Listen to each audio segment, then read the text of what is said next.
Assalamu Walaikum. Hello friends, how are you? Welcome back to my another video. In this video, I am going to show you how to copy and paste Excel sheet with formulas and formatting. Let's get started. At first, you have to open your Excel spreadsheet. Now we want to copy and paste the sheet with formula and formatting. At first, select the data. Now I am select the data, click and drag on our mouse and go to the home menu.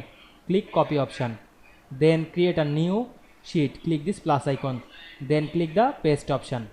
Now we can see here not adjust the data. Double click on this option and adjust this.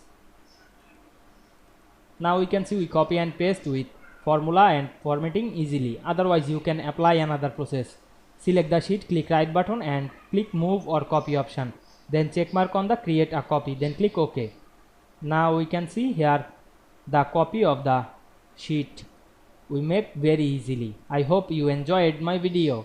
Please like, comment, share and subscribe my channel. Thanks for watching.